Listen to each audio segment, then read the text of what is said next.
I'm Jenna. And I'm Ella. And we have classroom toys. So the first one is For Real Sally the Silly Hippo Interactive Plush, and this is selling for $22.49 at Target. So Sally the Silly Hippo, to set her up, you just insert batteries and turn the toy on using the switch. You then place Sally on a flat surface so that it moves safely, and then you show students how to press or interact with her, as well as use the watermelon accessory to trigger responses that it comes with. And to use it in the classroom, you can use it during centers or free choice time. It could also be a reinforcement tool after completing tasks, and it's also just great for movement breaks and transition times. And then it encourages turn taking, engagement, and social interaction.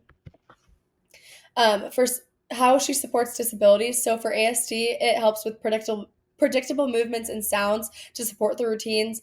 And the sensory input also helps with calming and regulation. For ADHD, it helps with movement and interaction, and it helps maintain attention and can be used as a structured brain break or reward.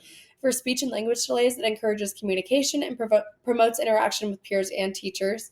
For fine motor challenges, it helps because it's simple and large interactions and there's no complex steps required. And then for social and emotional, it just acts as a playful and kind of engaging companion. So, a item from Dr. Craig's classroom is the Venture Dog, and it's no longer available, but you can find similar items. So to set her up, you insert batteries into the toy and ensure that it's powered on.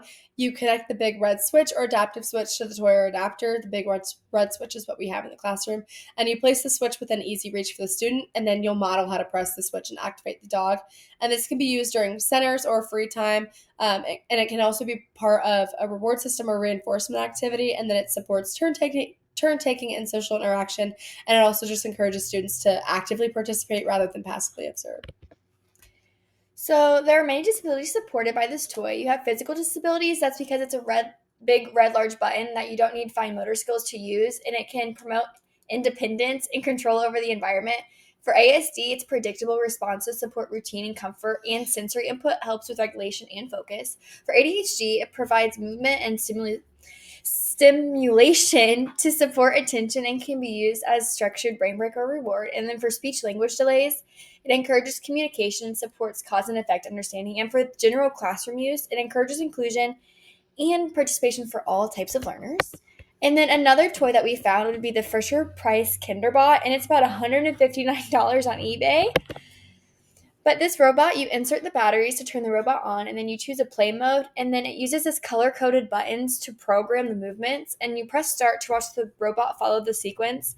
And it's really good for STEM use or technology centers, and it's great for small group activities or guided practice, and it really teaches students how to follow direction, sequence, and problem solving as well as collaboration. And it helps students with ASD because its predictable movements and routines provide structure. For ADHD students, it has the hands-on interaction to keep students engaged in structured tasks to maintain focus. For your speech language delays, it encourages use of vocabulary and promotes communication during group work. And then for the fine motor challenges, it's large, easy to press buttons, and simple interface supports accessibility. That's all. Thanks.